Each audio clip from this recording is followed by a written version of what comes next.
भूताय त्वानारातये स्वः अविविक्षेषम दृहन्ताम दुर्या पृथिव्याम उरु अंतरिक्षम अनुएमि पृथिव्या त्वानाभौ साधयामि आदित्या उपस्थे अग्ने हव्यम रक्ष भूताय त्वान अरातये। भूताय भूत के लिए चतुर्थी एक वचन भूत शब्द का। भूत में भू धातु, भूत का अर्थ है हो चुका, जो कुछ हो चुका है वह भूत है।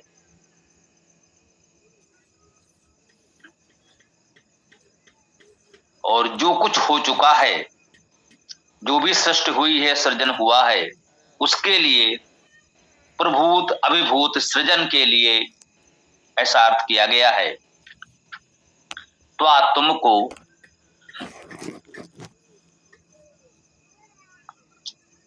अविविक्षेषम अविथा कहूं, अविता परिता सर्वथा भवत है।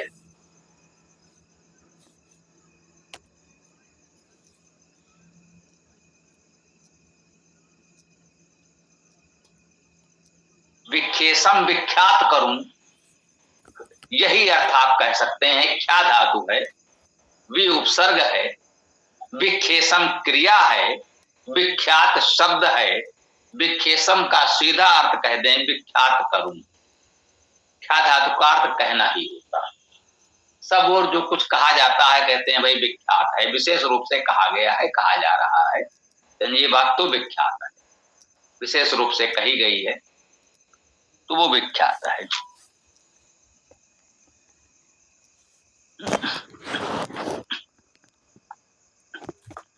अरातये अदाने के लिए, आ उपसर्ग नहीं के अर्थ में, अरा धातु का अर्थ दान करना।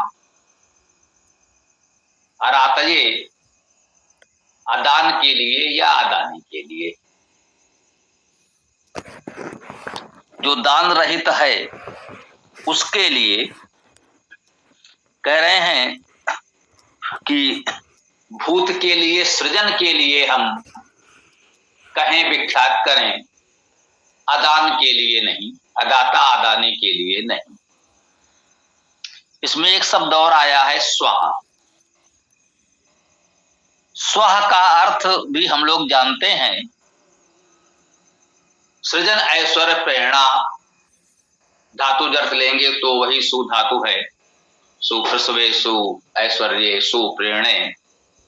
तो सृजन ऐश्वर्य प्रेरणा के भाव विश्व शब्द में निहित हैं। इसे अव्यय के रूप में भी प्रयुक्त किया जाता है, अर्थ यही ग्रहण करें।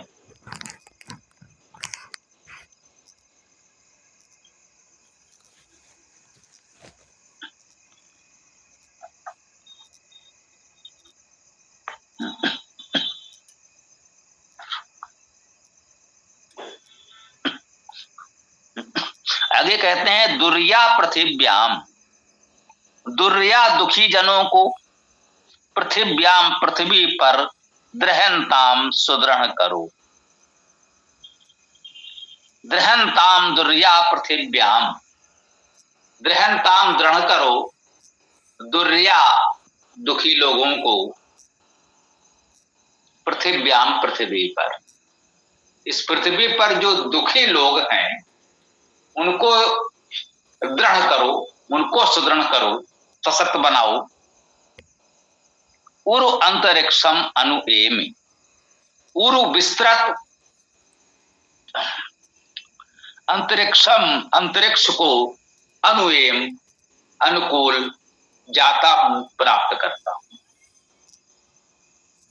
भाव यह है कि संपूर्ण सृष्टि के लिए, भूताय भूत के लिए, सृजन के लिए, संपूर्ण सृष्टि के लिए हम विख्यात करें, कथन करें, जो भी सृष्टि है उसे जाने समझें, लोगों को बताएं, सृष्टि के बारे में जानना समझना, जानकारी प्राप्त करना, सृष्टि विद्या को जानना समझना, ये तो हमारे लिए महत्वपूर्ण है। ये कोई भी समझ सकता है कि सृष्टि विद्या को जानने समझने की बात भी की जा रही है। भूताय विख्येसम, जो भूत है, जो सृजन हुआ है, उस सबको हमें कहना है, विख्यात करना है, तो स्वाभाविक है इसके लिए हमें उसको जानना भी है। तो जो कुछ हुआ है, जो सृष्टि है, उसके विषय में जाने समझें और उस जानकारी को लोगों को भी बताएं। इसके साथ एक कर्तव्य और बताया गया कि इस पृथ्वी पर जो भी दुखी है उसे सुदृढ़ करें, संबल दें, सहानुभूति दें, सहयोग करें, सहायता करें, जिस रूप में जो संभव है उसका मनोबल ही बढ़ाएं। दुखी पीड़ित के आंसू पोंछें किसी रूप में, तो उसको हम संबल दे सकें, जो भी हमारी सामर्थ्य है। धन साधन से बहुत कुछ कर सकते हैं, अच्छी बात है। नहीं कर सकते हैं तो किसी के दुख में हम साथ खड़े हों तो भी उसको कुछ तो संबल ढाढ़स मिलता है। जो संभव हो वो हमें करना चाहिए। ये संकेत, ये निर्देश इस मंत्र में हमें प्राप्त होता है। और अंतरिक्षम अनु एमि, जब ऐसी उदार उत्तम भावना हम रखते हैं तो व्यापक अंतरिक्ष को प्राप्त करते हैं। हमारा मन, हमारा भाव इतना व्यापक, इतना विराट विशाल हो जाए, अंतरिक्ष के समान व्यापक हो जाए, ये भाव भी इसमें निहित है। पृथिव्या त्वा नाभव सादयान, त्वा तुमको पृथिव्या नाभव, पृथ्वी के नाभि में, पृथ्वी के नाभि पर सादयाम स्थापित करता हूं। ये साद धातु का अर्थ चलना भी है और स्थित होना भी। सद में गति का अर्थ भी निहित है। सामान्यता यह है, स्थापित करने के अर्थ में होता है। इसी सद धातु से सदन बनता है, जो सामान्यता प्रारंभिक स्तर पर हम लोगों ने पढ़ा है कि ग्रह का पर्याय है, समानार्थी। सदन बहुत रूपों में प्रयुक्त होता है। सदन में भी उच्च सदन, निम्न सदन आदि होते हैं। तो सद धातु का अर्थ बैठना, स्थित होना भी है, गति भी है। तो जहां लोग बैठते हैं उसे सदन कहते हैं। किसी भी सभागार को, लोगों के एकत्र होने, बैठने, संवाद करने के स्थान को सदन कहते हैं। सादयामी का अर्थ यही हुआ, मैं स्थापित करता हूं, प्रतिष्ठित करता हूं। तुमको पृथ्वी के नाभि पर स्थापित करता हूं, नाभि स्थान पर स्थापित करता हूं।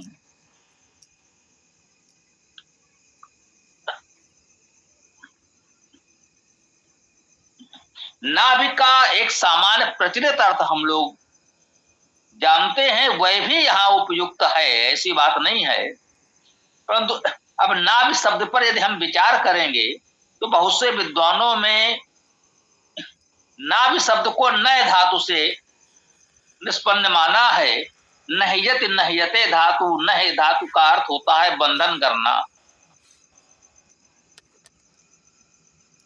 संबंध करना। बंधन करना, इस बंधन को सम उपसर्ग लग जाए तो संबंध हो जाता है, संबंधन हो जाता है। संबंध करना, बांधना है। संबंध भी बांधना ही है, किसी न किसी प्रकार से हम परस्पर बंधे हैं, सम्यक रूपेण बंधे हैं, तब उसे संबंध कहते हैं। एक साधारण रूप में बंधे हैं, एक सम्यक रूपेण विशेष भाव के साथ हम बंधे हैं, तो इसे संबंध कहते हैं। हमारे आपके बीच ये विशेष संबंध है। हम विशेष रूप से भली प्रकार आपस में बंधे हैं, तो हमारे आपके बीच एक संबंध है। तो बंधन होना, संबंध होना, ये नए धातु का एक अर्थ है। इसमें नभ धातु मानते हैं, नभते, नभ्यति, नभनाति, इसका अर्थ है नष्ट होना, दुख देना, मार डालना, हिंसा करना। ये अर्थ भी है। नभ धातु है, नभ धातु का ये अर्थ है, ये भी स्पष्ट है, नकार नहीं सकते। नष्ट होना, दुख देना, हिंसा करना, ये सभी नकारात्मक अर्थ है। यहां नाभ्याम, नाभि आदि शब्दों का प्रयोग जिस प्रकार से, जिस भाव से किया जा रहा है, उसमें यह नभ धातु का अर्थ उचित प्रतीत नहीं होता। ये बात तो ठीक है। इसीलिए विद्वानों ने नाभि शब्द में और नभ शब्द में भी नह धातु मानी है। नह बंधनी, एक बंधन संबंध जहां से जुड़ता है, वो मूल भाव, मूल स्थान, जहां से उस पूरे परिसर का, परिवार का, उस कृति का संबंध बना रहता है, बंधा रहता है, उसे नाभि कहते हैं। केंद्रीय भाव, केंद्र स्थल, व्यवहार में भावनात्मक रूप से नाभि हम उसे कहते हैं। तो इसी अर्थ में इसमें नह धातु विद्वानों ने मानी है, हमने भी स्वीकार की है। परंतु नाभि में नभ धातु दिख रही है, नकार नहीं सकते, इसलिए नभ धातु भी हमने यहां लिख दी है। कोई कहे कि नहीं नभ धातु से नाभि बन सकता है और हम बनाएंगे, तो ठीक है, नभ धातु होती है, उसका अर्थ है, स्पष्ट है, लिख दिया हमने। आप उस प्रकार से मंत्र का प्रयास करें, नहीं बनेगा। इसलिए हमने नए धातु को स्वीकार किया, जो हम नहीं, हमसे पहले सभी वेद भाष्यकार विद्वानों ने स्वीकार किया है, तो हमने भी माना है, वो उचित भी प्रतीत होता है। तो प्रतिभ्यात्वा नाभव साधयामि, तुमको पृथ्वी के नाभ स्थान पर प्रतिष्ठित करता हूं, स्थापित करता हूं। आदित्या उपस्थे, आदित्य के उपस्थ में, आदित्या आदित्य के, ये षष्ठी एक वचन है। आदित्य आ नहीं, निषेध के अर्थ में उपसर्ग है, और दिति दो खंडने धातु से बनता है ना। दी, दीयते, क्षय होना, है ना। आ तो उपसर्ग हो गया नहीं के अर्थ में। अब इसमें दी धातु है, दीयते जैसे रूप बनेंगे, दी दीयते धातु का अर्थ हुआ क्षय होना। आदित्य का अर्थ हो गया अक्षय, अविनाशी। परमेश्वर के लिए आदित्य शब्द आता है, वह अक्षय अविनाशी है। दो खंडने धातु भी लोग इसमें कहते हैं। दी क्षय धातु में भी वो भाव निहित है और दी स्पष्ट है, तो दो लाने की आवश्यकता नहीं प्रतीत हुई, यहां नहीं लिखा गया है। बहुत स्थानों पर आपको लिखा मिल जाएगा, अर्थ वही है। दी पर्याप्त है तो दो नहीं लाए। तो आदित्य, आदित्य के अक्षय अविनाशी के उपस्थे, उपस्थ को समझना है, उप समीप, स्थित होना। उपस्थ में, उपस्थे अर्थात उपस्थ में, समीप स्थित में। आदित्य के उपस्थ में, आदित्य के समीप स्थित में। साधयाम ये यहां भी आएगा, ऐसा हमारा मत है। देखिए, ये अन्वय की बात है, अन्वय करना ये आपके विवेक पर है, कुछ इधर उधर कर सकते हैं। अब देखिए, यदि हम कहें प्रतिज्ञात्वा नाभव साधयामि, यहां पर वाक्य पूरा मान लें तो आदित्या उपस्थे अग्ने हव्यम रक्ष, ये वाक्य बन सकता है अगला, जिसमें क्रिया है रक्ष, रक्षा करो।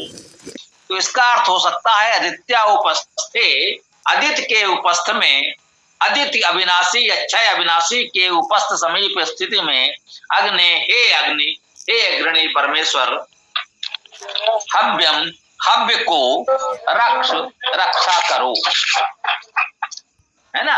कह सकते हैं उस आदित्य के उपस्थ में, आदित्य के समीप स्थित में हव्य की रक्षा करो, देह की रक्षा करो। अग्नि संबोधन है, अग्नि अर्थात अग्रणी परमेश्वर को संबोधित किया जा रहा है कि हे अग्नि, हे अग्नि, हे अग्रणी परमेश्वर, आदित्य अक्षय अविनाशी के समीप स्थित में, उपस्थ में, हव्यम, हव्य अर्थात देह, हु धातु का अर्थ देना, दान करना, आदान प्रदान करना भी है, हम सब जानते हैं। हव्य अर्थात देह, जो कुछ दिया जाए, जो देने योग्य है, जो देने के लिए हमने प्रस्तुत कर दिया, वह हव्य है। हव्यम रक्ष, उस हव्य को बचाओ, उस हव्य को रक्षा करो, पालन करो। ये इस मंत्र में भाव व्यक्त किया गया है। उसमें निश्चित रूप से जीवन में उदार भाव से और अच्छे कार्यों की ओर उत्तम संकेत किया गया कि हम अदानियों के लिए नहीं, इस सृजन की जानकारी को, विद्या को सबसे कहें, इसे विख्यात करें।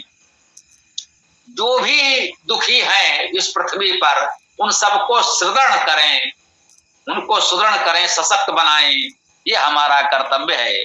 और ये यदि हम करते हैं तो निश्चित रूप से हमारा दृष्टिकोण, या कह लें हमारा भाव, कीर्ति, यश किसी रूप में कहें, अनुवत अंतरिक्षम अनुवे में, वह अंतरिक्ष जैसे व्यापक विशाल क्षेत्र में फैलता है, अनुयेम, उसे हम अंतरिक्ष जैसे विशालता को, व्यापकता को प्राप्त हो जाते हैं। और कह रहे हैं कि जो ऐसा उत्तम कर्म करते हैं, ऐसे उत्तम भाव विचार रखते हैं, उनको कहते हैं पृथिव्यात्वा नाभो साधयामि, तुमको पृथ्वी के नाभि में, केंद्र स्थान में स्थापित करता हूं। और अदित अक्षय अविनाशी के उपस्थ समीप में, हे अग्नि, हे परमेश्वर, अग्रणी परमेश्वर, इस देह की रक्षा करो। क्योंकि बात यही कही गई है, जो भी दुखी हैं उनको सशक्त बनाना है, उसके लिए कुछ हव्य, कुछ देह अर्पित करना है। जो कुछ हमारे पास है, जो कुछ दे सकते हैं, कहते हैं हे अग्नि अग्रणी परमेश्वर, इस हव्य की रक्षा करो। हमारा जो कुछ हमारे लिए है वो तो है ही, वो तो हमारा जीवन जैसा भी ये चलेगा, उसके लिए परमेश्वर से क्या कहा जाए, वो तो हमारा अपना है। परंतु ये जो समाज के हित में हमने निकाल दिया है, वो अब हमारा नहीं रहा। इससे तो पूरे समाज के दुखी लोगों का पोषण, सशक्तिकरण किया जाना है। इसकी रक्षा करो परमेश्वर, ये सबका है। जो मेरा अपना है वो तो जैसा भी है हम चला ही रहे हैं। व्यक्तिगत अपने लिए, अपने निजी वस्तुओं के लिए हम क्या परमेश्वर से प्रार्थना करें? उससे तो हम उसके लिए प्रार्थना कर रहे हैं जो हव्य है, जो देह है, जो समाज के लिए है, जो इस पृथ्वी के दुखी लोगों को सुदृढ़ करने के लिए है। हे अग्नि, हव्यम रक्षे, उस हव्य, उस देह की रक्षा करो, पालन करो। ऐसा भाव इस मंत्र में उत्तम विचार व्यक्त किया गया है, हम इसे ग्रहण करें। अब आप लोग जो भी कहना अगर चाहें अपनी बात रख सकते हैं।